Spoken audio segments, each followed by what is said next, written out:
Yeah. Yeah.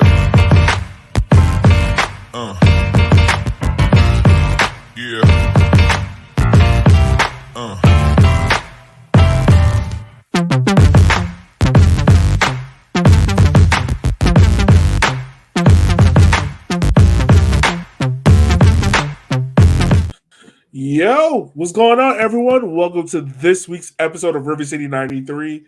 We are back. It's our humble abode. It's not a happy podcast, it's a subdued, melatonin-ish podcast. If you didn't know, Richmond got a draw on the road. Draw isn't always the worst thing worst thing at the end of the day, but there are some things that couldn't be improved about. To help me talk about the things that can be improved about, it's Mr. Matt Myers. How are you doing, sir? Doing all right. Wearing my good old, very nice looking green jersey from last year. I was going to say that is a very nice kit, sir. I like that. I know. Who? Nice. I mean, we always talk about it, but who are you thinking about getting on the black and red? Because I know you're not getting the white one. So who are you thinking about getting on the black and red kit this year? I've got to wait and see who I want to run out of town. This is always happening. Who did you get last year? Was it Chrysler? So I got two last year. This one I got on right now is Vignals. Okay. The other one might be Jalen Chrysler. Oh yeah. Another year, another center back leaves the team. It always happens? I know. Got to wait and see. Who I'm hating on. In a couple months, and then they're going on their shirt. It's bound to happen. And also joining me is the guy whose son had a beautiful birthday party yesterday. It's Mr. Shanair DeVran II. How are you doing, sir? Tired, but I'm here. I bet you are. You have multiple kids running in your house. We were able to watch at least some of the games. Oh yeah. I've got a whole bunch of kids running in my house, cousins and second cousins, and just yeah. I bet. Well, guys, we got a game to talk about, and it's been a while since we have had actual live games that we can talk about in person. So let's go ahead. Let's dive into it. First and foremost, let's give a big shout out to Akira. He officially made 100 caps in USL League One, so that's big for him. He's been a stalwart within this team. It's funny to say, like I think he's only missed 2 games in USL League One, and that was because he was just like, "Oh, go get the other guy a game." I think he's only missed 2. He had the one in the second season down in Fort Lauderdale, the Avisa game. Yeah. But there are a couple of the first year where Rice played because there's one after Akira got sent off in that brawl against. Oh yeah, that's right. Yeah. And I think there might have been like one other stray one. So he's had most of the games. Yeah. But I think it's only like 2 or 3 that he's not been on the field for. Yeah. And also, he looked really good in that goalkeeper red. Like you tweeted out, Matt. It's a wonder what that red jersey can look like on the field. We want to talk about this now, or let's go ahead. Let's get into it. Let's talk about you, Matt. You can have the floor. Talk about the jersey, sir. Well, I mean, there's not a whole lot to be able to say. The kick. When you think of the kickers, what do you think of aesthetically on the field usually? Red, right? Cool. Yeah. So last year didn't have a red shirt, but the green was fine. It was a throwback. It was purposeful, right? Yeah. The white shirt last year had like the blue sleeves on it. The blue shorts looked pretty good, I thought. Right? It wasn't just plain. Even the year before that, it was. The gray was okay, but they've been doing a little something with these, shirts. I mean, these are trash right now that we're wearing, right? I mean, we can all agree about that. Now we don't have to try to pretend like, oh, it's hip, it's cool, it's going to be, for the streets and everything. How many numbers could you see on the back, players' jerseys on the field on Saturday? Oh no, I kept getting Suko and Neil Vignals confused. Yeah, if it wasn't for the fact that we knew what a lot of the guys looked like already, how's anybody going to know who anyone is? Like, there's one and only one reason we could tell who Belmar was, right? Yeah. Like, And I think even Ross Davenport, who called the game, started the game off, was like, "Yeah, these numbers are going to be pretty hard to call out until late at night." I mean, it wasn't quite as stupid as San Antonio's last year, where they had black numbers on a black shirt, but it was close. So I don't. They have to fix that, but even then, it just looks like a bright white uniform out there. It looks like Hanes t-shirt and white shorts. Again, if you're Real Madrid and that's your main look, cool, fine. Otherwise, that's garbage. We look exactly like Lexington in that other game. We look almost exactly like Tormenta in their game. There's no identity to that. It sucks. It's a bad shirt, and I don't care if the trendsetters or any of that I think it's cool looking. Like, I care what it looks like on the field more than anything else, and it looks bad. Other shirts not much better, but we haven't seen that on the field yet, so I'm willing to wait it out. But this is a red team. Akira's shirt looked great. That looked like what a Richmond Kickers player should look like on the field.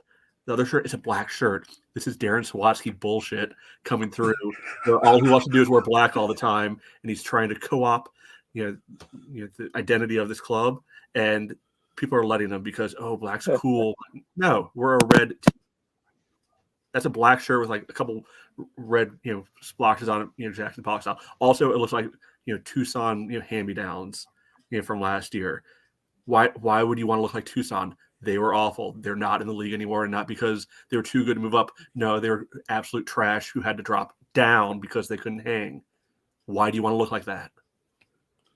Oh, man. That's hilarious. Oh, that's hilarious. All right. Tell me how I'm wrong. Hey, I like the black and red. I like it personally, but I can see what you said. Like, we are a red team. Like, I would like us, next year, get back to an all red kid. Like, it's time to get back in those steps. Yeah.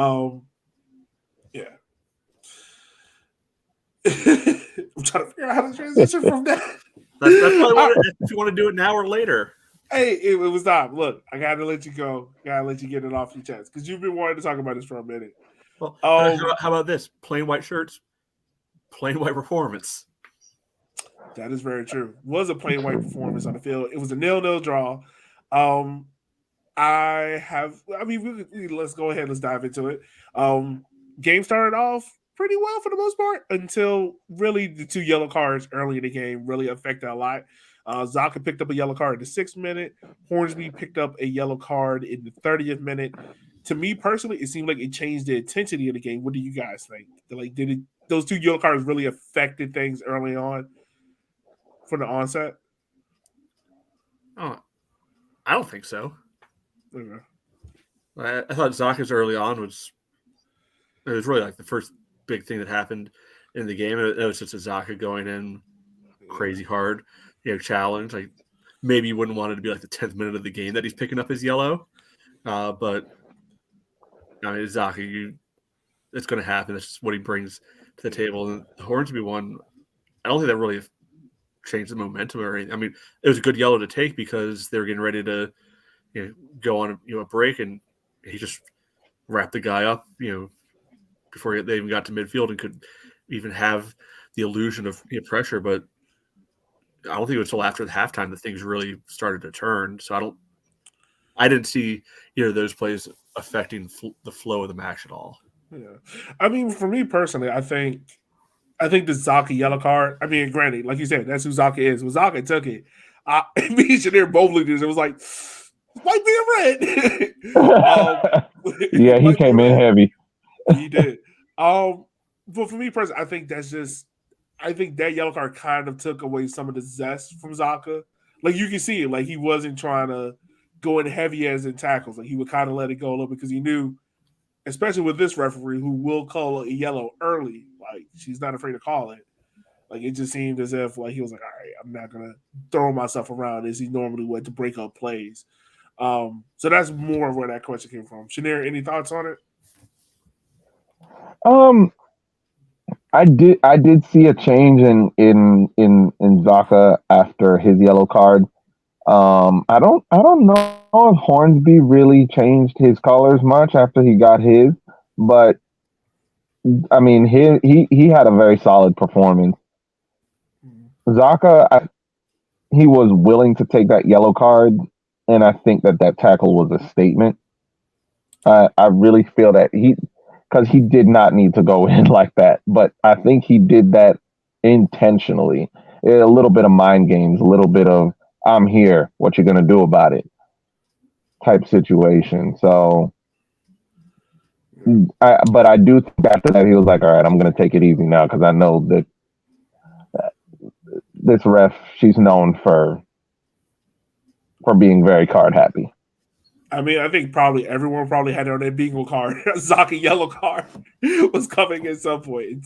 It's part of the closed identity now, as you like to say, Matt.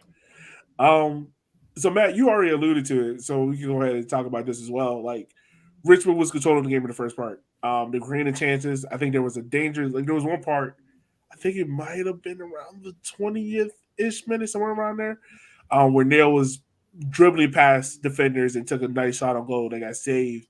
But Richmond was controlling the game in the first half. They were breaking through Charlotte's press, but things seemed to change when Charlotte made changes. Really around that 54th to 64th minute, when we were getting belted in for 10 minutes. But when they made changes, they brought on Kelly and Louise in the 60th minute to affect the game.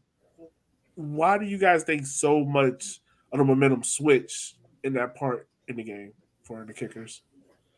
I mean, do you think it switched more there, or do you think it's just switched at halftime?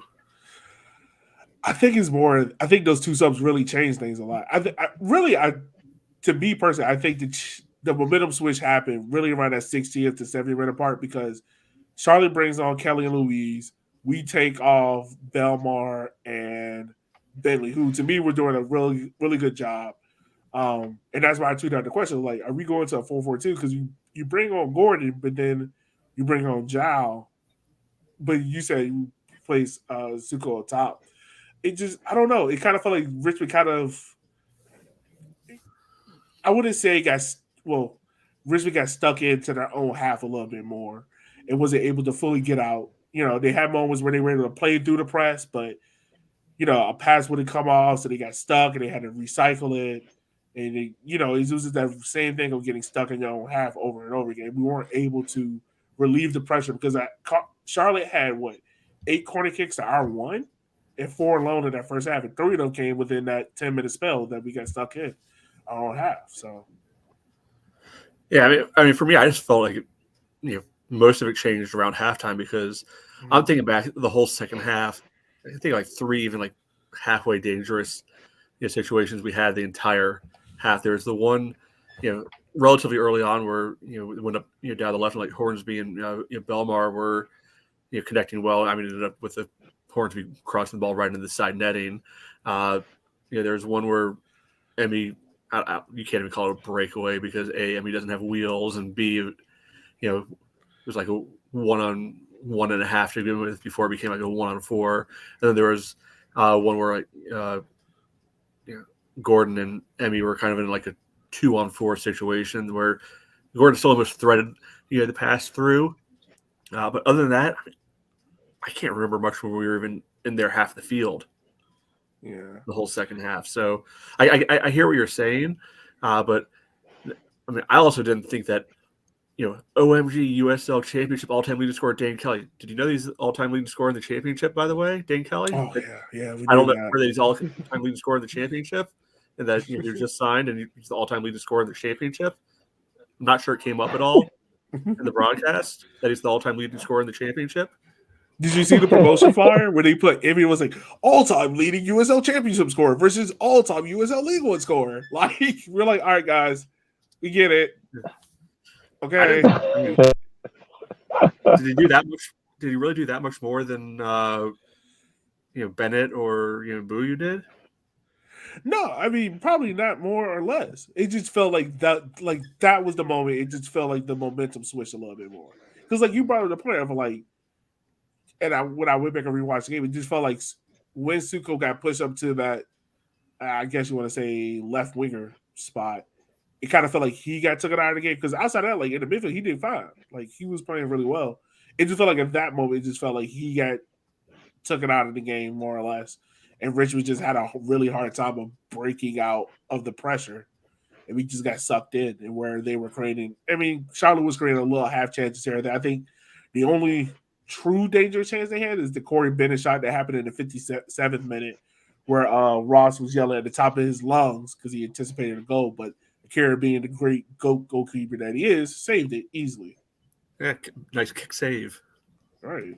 Yeah. Good old keeper saving. Yeah, I mean, we let's talk about this point here. For Richmond, that's always been a trademark of theirs, where they'll have these moments, these spells where they kind of get stuck in their own half, where they can't really relieve the pressure. Last night performance, Richmond went through that again, but the defense stood up tall. Dakota and Ani looked exceptional. How are you guys feeling about their partnership at center back? I know it's only one game, but how are you guys feeling about their partnership at center back thus far? I actually think they worked pretty well. I think Dakota was a standout in yesterday's game. He had quite a few blocks. Really stood tall in the middle there and shut a lot of stuff down. Ani was also good, and it was a little refreshing not to see that center back gets the ball pinged to the left. We talked about it yesterday during the game, Elliot, how like really every time he gets the ball, you just need to put that sound ping, and it's gonna go to the left. So yeah, it was Jalen to Bolaños all last year. There were still a couple. Yeah, but it wasn't as much. Like last year, we could predict it out of nowhere. We were like, yeah, this ball about to go to the left. Ping. Yep. Ping to the left. This year they were trying to work it through. We were like, oh, what is this? Yeah. Another thing that I did notice with just our back line in general, Hornsby had a very good game, and Fitch had some really good moments. He had some really good one-on-one moments with their winger, but that back line kind of took a lot of the burden off of Akira. Like we talked about last season, how much Akira would stand on his head in many games. I feel like with the way this back line is playing, he will probably have to do that a lot less, because they had quite a few chances that never made it to him. They were shut down from source. A lot of blocks. Barnathan had probably, I remember in the span of like 20 minutes, he probably 3 or 4 blocks. Ani had quite a few blocks. Fitch shut down some one-on-one situations on his wing, and Hornsby did the same on his. And that kind of takes a lot of the burden off of Akira, thinking, okay, they might get past and I might have to do something crazy. So Akira did have that great save in the 57th minute, that kick save. But outside of that, there weren't too many saves from Akira. He wasn't called he wasn't called to do his job as many times as we've seen last season. And that was refreshing to see. It was really refreshing to see a defense shut it down. Like we've always had a good defense, but they've always let a lot of things slip through the cracks, and Akira is there to cover those cracks. But now we're looking at a situation where a lot of those cracks are being by the defense themselves. I got to disagree a little bit, more just to defend the previous defenses, because I feel like this is a typical Akira type game, where he has to show up big for 1 or 2 moments, and otherwise, and this is going to sound much worse than it's meant to, he's a stat patter, because the defense is designed to give up. Are you calling him the Djokovic of goalkeepers? Djokovic, the best tennis player out there for the Denver Nuggets center. Oh, it was like this whole conversation about how he's a stat pattern or whatnot. But no, I get your point though about right. We give up a lot of shots, but usually they're like these low percentage, 25 yarders that end up just rolling to Akira half the time. So that looked a lot like what Charlotte was, resigned to.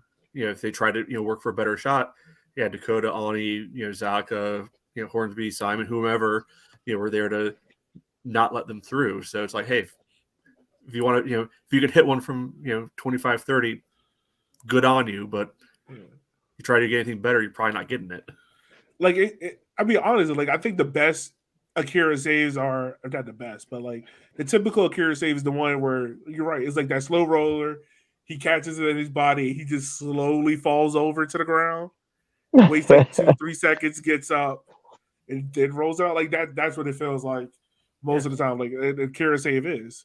And that's also credit him for organizing the defense well. So that's why I feel like saying stat padding sounds a little rough, but they're not all save of the week type of things. We usually ask for like, hey, here have one moment of magic.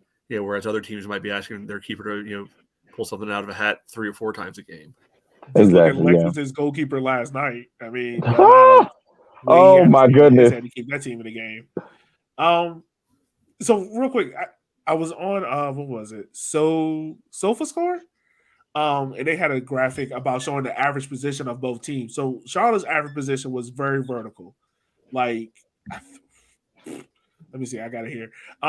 So the average was very vertical. Charlotte was clogging the midfield. They had Dunwell, Sis, Abara, Overton, kind of all clogging up the middle, where Richmond was more so horizontal. I think like this is the both way how teams want to play, how both teams want to play.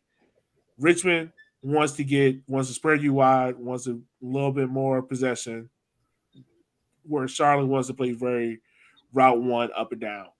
With Charlotte clogging that midfield, do you think that might have affected the way how Richmond was trying to build out at certain moments, like try to get plays going? Because it felt like a lot of plays were getting started and then they get cut out, and then we had to restart.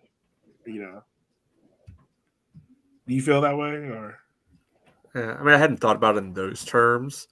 I felt most of our outside players other than Hornsby, I didn't think they played that well.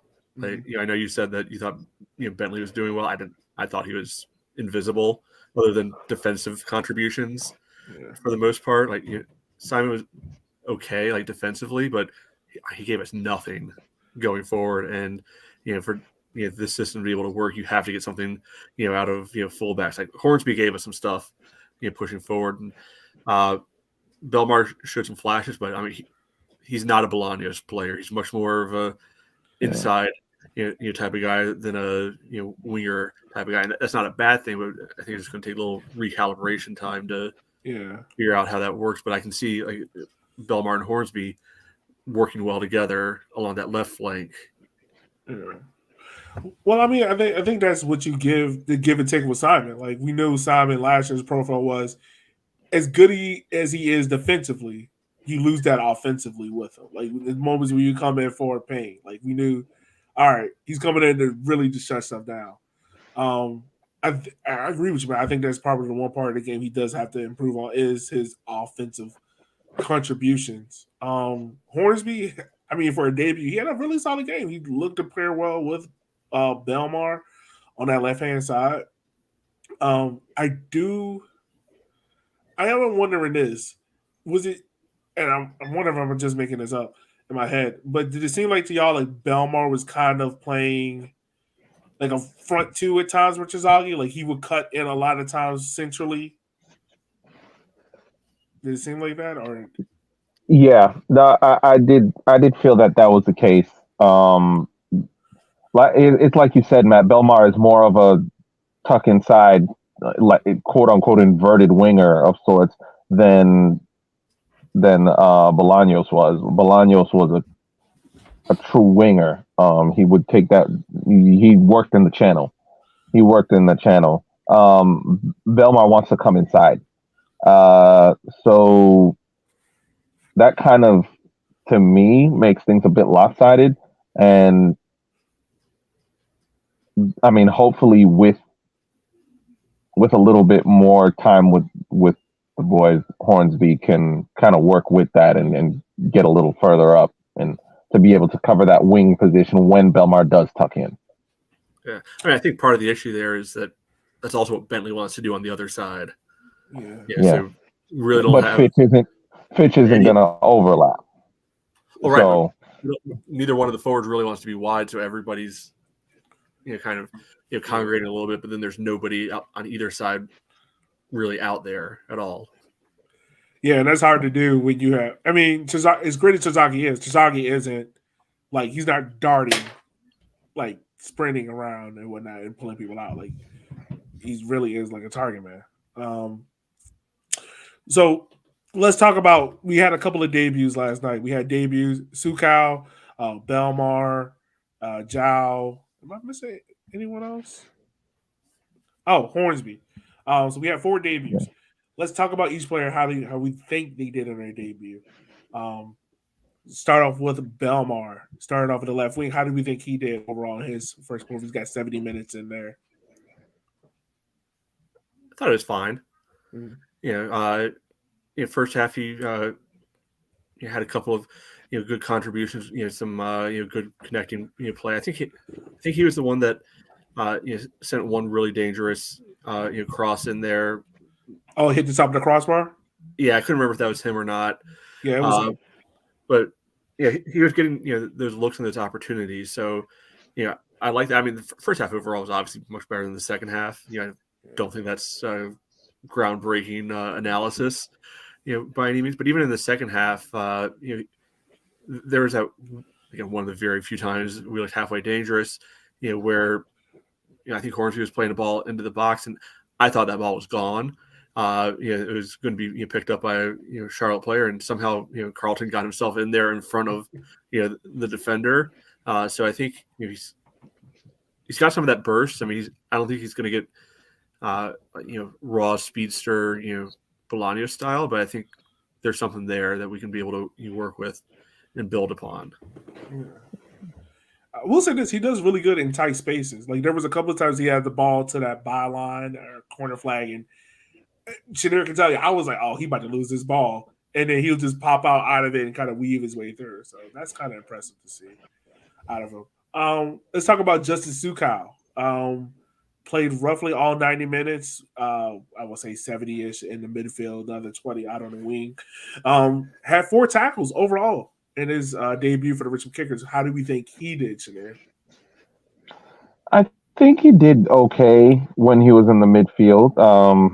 As you said, he had 4 tackles. He tried to he had a bit of a defensive presence in the midfield, but once they moved him out to the wing, it was like he wasn't out there.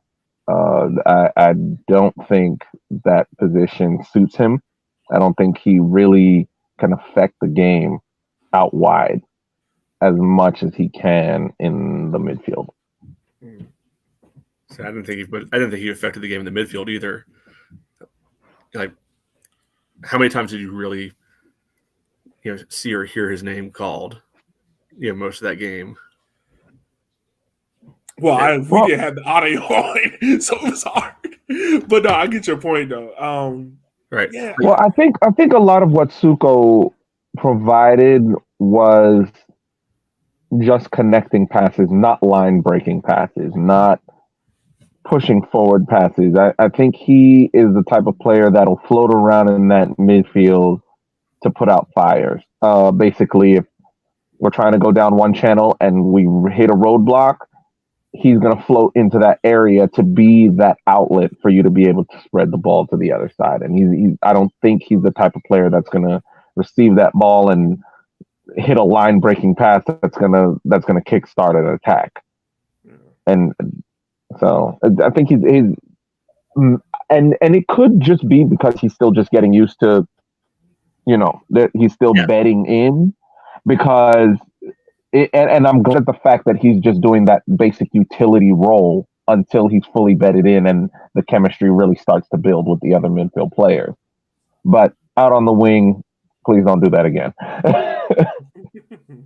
Yeah, I mean, first game, so I'm not looking to be able to absolutely kill anybody based off of the first game, but I mean, we were talking for the last few times about the gaps that need to be filled, and I think that was the biggest gap that still looks unfulfilled. You can see where Hornsby's stepping in for Stu. You can see where Simon's stepping in for Payne. You can see where Belmar stepping in for Bolaños.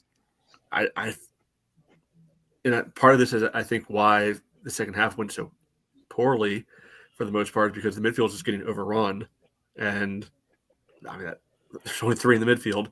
He was one of them for most of it. Yeah, most definitely. Yeah, I mean that improved. Oh, go ahead, Junior. My fault. Yeah, I was gonna say, yeah, it is you look at, yes, Fitch is more defensive than Payne, but he does the right back job okay. Hornsby, good replacement. The Belmar, he's more of an inverted winger, but he is a winger. But Suko, there's not really much comparison between Suko and Ethan. What we had for a number 8 last year in Ethan requires someone who's a lot more dynamic, a lot more risk taking in terms of his passing, and a lot more range in terms of his passing. I think Suko just did the simple stuff well and stuck with that. And hopefully that's just because he's getting started.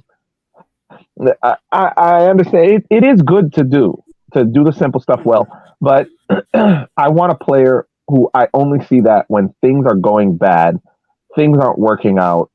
All right, let's just do the simple stuff well and get out of here with a draw. But from beginning to end, to be just on the basic, okay, I'm going to receive the ball and put it to the player who's away from pressure, and that's all I'm going to do. I would want more, but it's good that he's able to do that stuff and do it consistently, because in moments where things aren't working out, we do know that we have someone who can just, all right, if we just need to keep the ball rotating, rotate it to the other side, recycling possession, he can definitely provide us with that. Right. All right, so I don't want to labor too much on Suko. We know he's new, so we got to improve on little things, but another player made a debut performance is Mr. Hornsby, who was already talking about. Matt Hornsby, how do we think he did on his debut? Yeah, I mean, for me, I thought he was our best player. So I feel like anything dangerous, is coming, through and because of him. Whether that's during the first half, being able to connect with Neil, being able to connect with Belmar, whomever, seemed very tidy with his touch with his play coming out. Defensively, didn't seem to really put much of a foot wrong anywhere. It's hard to think of how, as a left back, you can have a much better debut short of getting on the score sheet. Yeah. No, he looked. I feel really good with him being in that left back spot. Looks solid to me. And last but not least, player that came on in the 70th minute, Mr. Jao Gamario. Shanir, how do you think he did, sir?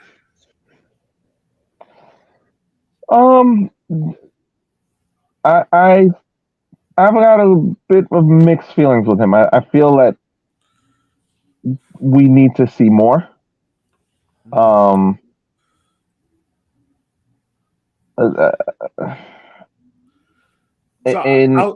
I say this real quick, Shanir? For me, I'm a little bit down on Jao, and this is someone that I was excited to see, just because he had 2 bad fouls at the top of the box. One that resulted in the one that he thought it was a foul because he kind of jumped up and was like, "Oh darn, I gave away a foul," but that the ref didn't call came a breakaway chance for Gordon, and then he had one in the 85th minute. It was the exact same foul. Granted, it was a veteran foul that Kelly kind of beat him into, but you can kind of see the kind of evergreenness in him of letting those fouls happen. He didn't really affect play as much, but just those 2 fouls alone, giving them up in dangerous areas, were a kind of notch against him in my book. But once again, like, it's his first performance ever as a professional athlete. So, but yeah, my fault. I didn't mean to cut you off. Yeah, no. I do agree with you. And to piggyback off of that, I think what we're looking at is a player coming off the bench and not being familiar with the pace of the game. and that's what leads to those two fouls, among other things. He's slow to react, slow to go in for the ball, which in turn leads to those fouls. Mhm. Hopefully, over time, over time with him plugging along and getting minutes, he'll get more in with the pace of the game and be able to affect the game a little bit better. However, depending on who beds in quicker, and even if they were to both bed in at the same pace, I think I would rather Suko in the midfield than him, because I don't think Suko is as much of a liability. If Suko shows more range to his passing and more expansion to his game, it's a no-brainer that Silva is just going to be coming off the bench. All right. So, I mean, those are all the debutantes who started off with Richmond Kickers. Matt, let's bring back our old favorite tradition that we started last year that we're going to make it seem like we've been doing for forever. Our top threes of each game. So, Matt, take us away, sir. Lead the segment. Yeah, so just as a refresher, for if this is your first time, the podcast, or if you just didn't pay attention last year, it's cool. So we're trying to just find a way to be a little bit more objective with our evaluation at the end of the year of who was actually player of the year. So it's not who was hot in September and we're like, oh yeah, they were great all season, and kind of forget how the first 3 or 4 months went. So what we're going to do each game is was it Neil? What was Neil our player of the year last year? Oh, Emmy.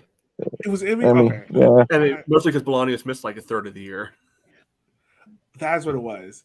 Okay. Yeah. Bolaños had an injury for a third of the year, but I feel like he probably would have taken it if he didn't. Right. Yeah. Probably. Somebody finished second. I can't remember who. All right. My fault. Yeah. So, player of the game, for each of us will get 3 points. Second, 2 points. Kind of like NHL 3 stars of the game, bit, and then we'll tally them up throughout the year and see based on our expertise who is in fact player of the year. And obviously we'll be right and anybody else will be wrong. But we nailed it last year. Emmy, look, we have the number. Who was the MVP? Emmy, right?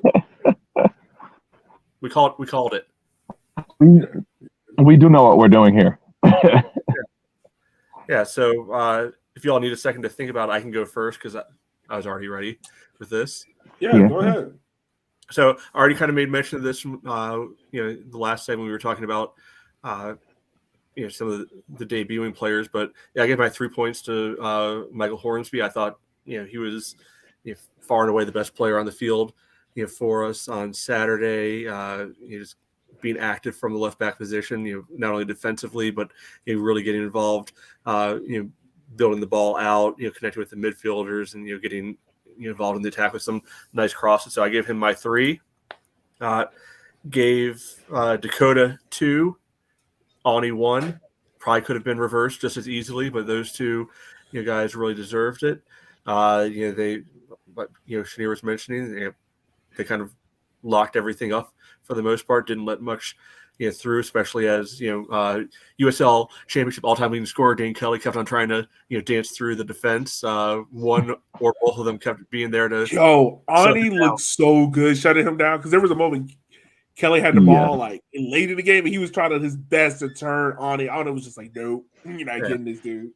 So I chose to give Dakota my 2 and Nathan my 1, but that's where I am.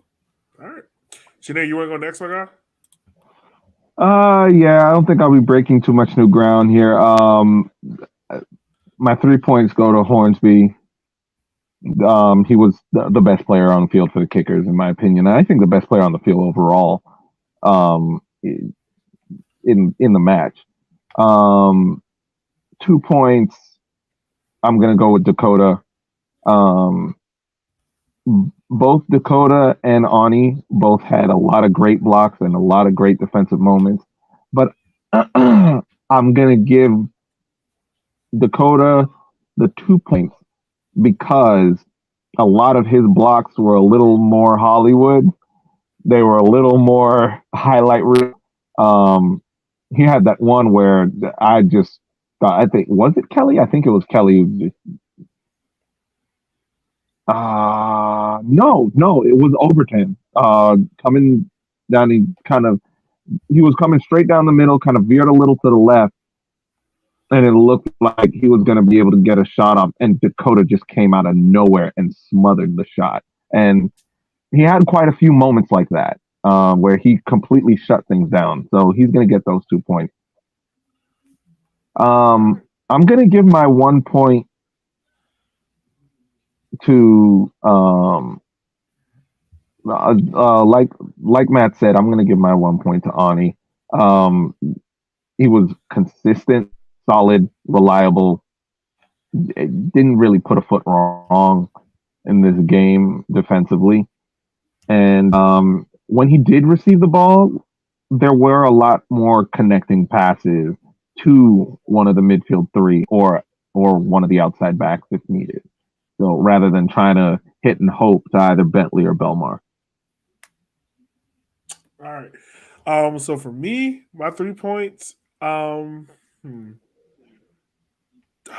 I'm gonna give my 3 points to Neil Vignos. He was probably the best creative player that we had. He played it. I mean, granted we didn't score, but he was all over the place, connecting plays. Looked really good. Even so much, I think Darren might need to switch back to the 4-2-3-1. Just gonna throw that out there. 2 points. I'll give it to Hornsby. I mean, he out there in the left wing was his. I really correct me if I'm wrong, guys, but I don't remember any real big attack coming from that left hand side. Yeah, it seemed like any attack that came from the left hand side was like a half chance that they were like, all right, we're just gonna try to pop shot it, but nothing really developed on the left hand side because Hornsby was doing that well.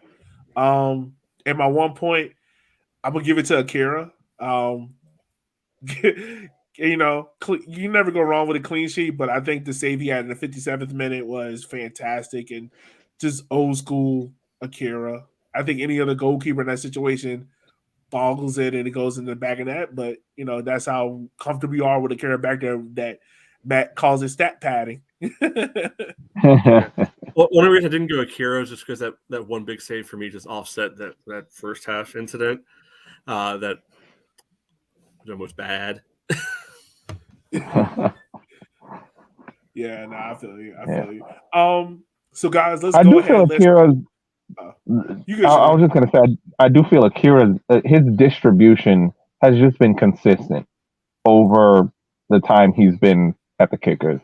There are so many situations where he got the ball at his feet and he just pinged it and found the feet of one of our wingers, like almost every time. Once they were stepping forward, trying to press high, he just lobbed it right in behind. And it's just ridiculous how his distribution has just not wavered at all.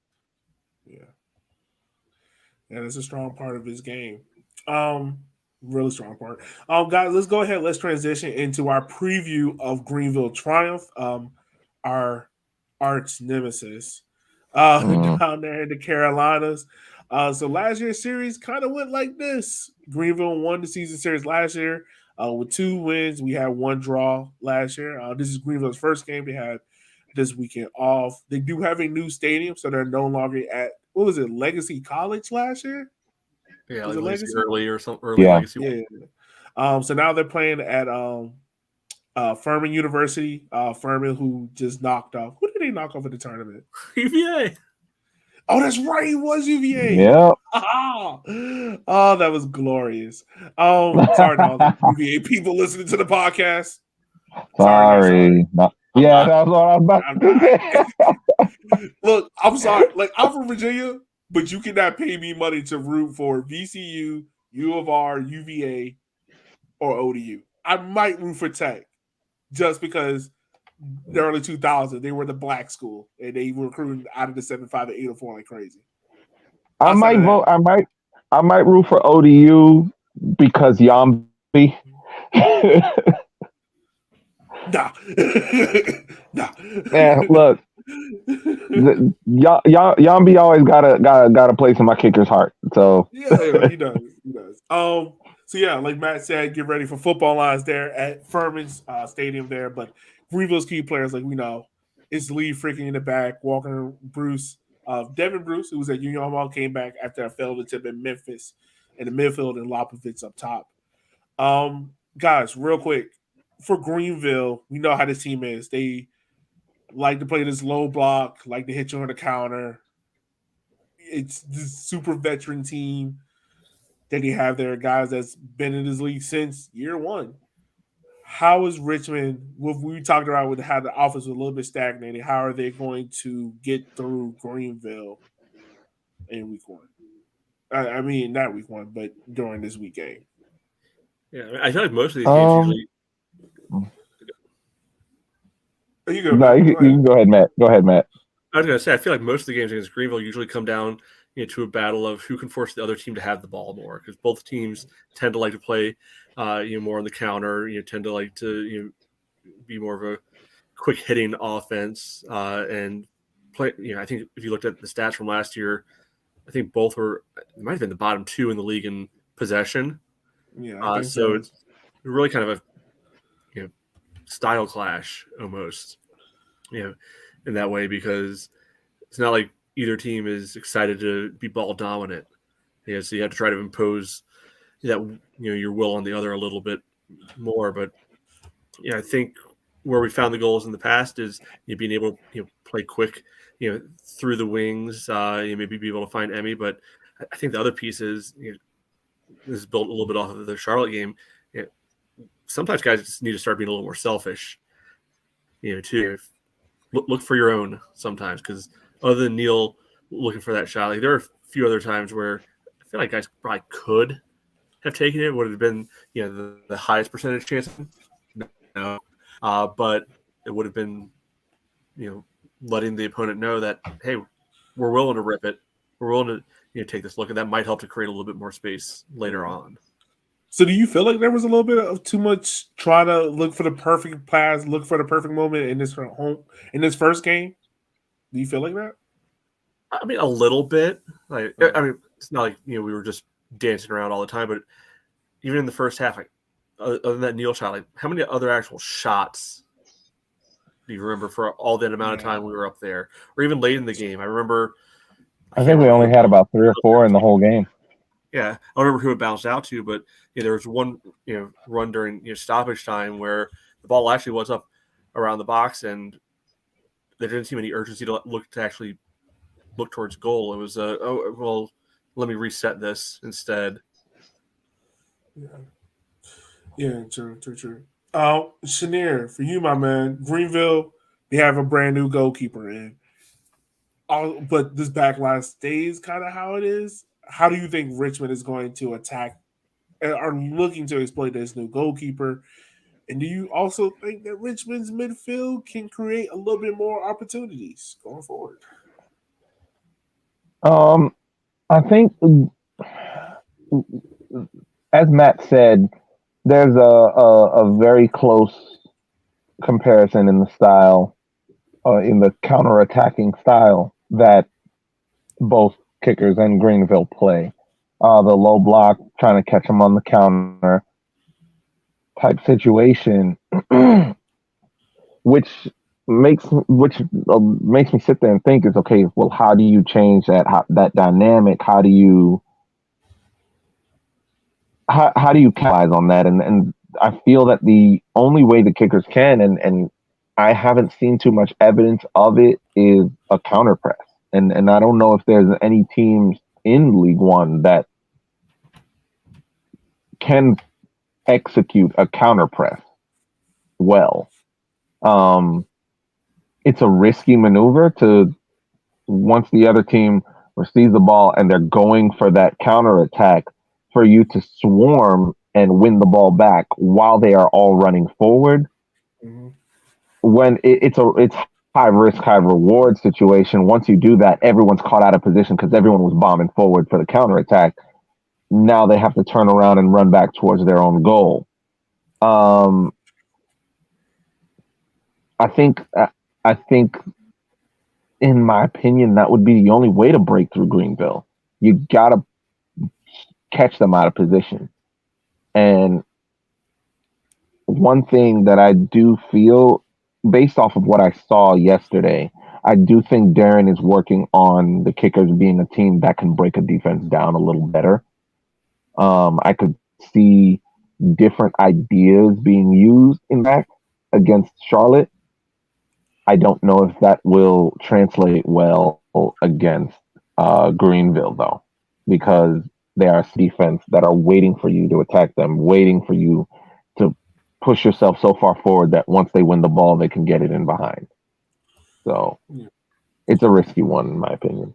Yeah, it's kind of like you got to have that give and take. And even if Darren, like he's alluded to before in the press conference, of just being patient with the system, trusting it, knowing that it's going to work. And I think we're seeing that. It's going to take some trust. It's going to take some time for it to develop. But I think this might not have been the starter we wanted. Of course, we wanted the 3 points, but it's a positive start. Get the draw on the road. Keep it pushing, going to Greenville, and go on from there. And get ready for the home opener on April 1st against Charlotte, where they learn from it and, get the 3 points there at home in City Stadium. Guys, before we wrap up, any last things? No? Excellent. I love it. Look at us keeping this show underneath an hour because we effectively planned it out. Look at us. We're doing a lot better in our 5th year. Yeah, once we go over an hour, that's when things get crazy. That pod's coming. That pod is coming. It's coming. But yeah, we probably would have got there if we knew who was who on the field most of the game. Yeah. Yeah. If we could actually see the numbers and names. Yeah. I guess the only other thing I'm sticking in my mind a little bit is questions about the depth right now. I mean, Darren only used 2 subs. Yeah. I you know what? I just mark it up to maybe because we've seen this before out of Darren where he won't make subs if things seem balanced or seem to be in the kicker's favor. He won't really make too many subs. At what point in the second half did either of those seem applicable? Look, probably neither, but I do wonder that about the lack of subs. But I mean, hey, I wasn't at the game directly, so who knows? Well, I mean, it did look like if they played for another 3 hours, no one was going to score. It really did look like. So I think that's what he was seeing. I mean, he had Chris Cole on the bench, Meacham, O'Dwyer, Howe. So, I mean, he brought on the one offensive substitute he had in Gordon and the one midfield option in Gamario that we would have assumed. I mean, out of that, I don't think anyone else. So, yeah, man, I mean, you're right. Like, the lack of depth, like we alluded to in the offseason, like in the midfield, is really there. Like, it seems to be showing. Real quick, before we end the show, I want to ask you guys this. If you get signed, it doesn't you don't want to play this, but if you get signed one more player for this team, would you sign someone in the midfield or an attack, Matt? Midfield. Shaneer. Midfield. We need an 8. Okay. We got a 10, we got a 6. We need an 8. Okay. I will go attack. I feel like you need one more there. This is me. But yeah, outside of that, show's done, y'all. Any last things before we officially wrap up? Because I was about to wrap up before, but then we started talking about some of this. No, I think I'm good. I think we're all good. As always, listeners, we just want to say thank you for taking time out of your day for listening to our show. Without you, we could not do this show. So much so that if you find it in your heart, head on over to rivercity93.com and donate to the page for as low as 99 cents a month. That's 99 cents a month. That's not even a cup of coffee. Like, that's literally toll from you getting from Chesterfield to City Stadium. You can help us out. If you also love the show so much, like, share, subscribe on YouTube, share the podcast with friends. We're getting ready. April 1st, things look to be going in a great direction. Did you guys see the picture of the watch party? It was packed out. Looked like, No, I didn't catch that. Yeah, no, it looked amazing. It looked packed out. It looked like it was a lot of people. I know Paige and Richard and Scott and them leading the Red Army are doing a lot of great things. So that's good to see out there as well. Yeah, for Matt, Shanair, and myself, we will holler at you guys next week where we hopefully will be talking about a Richmond Kickers W. Until that time, we will see you guys next week. Later.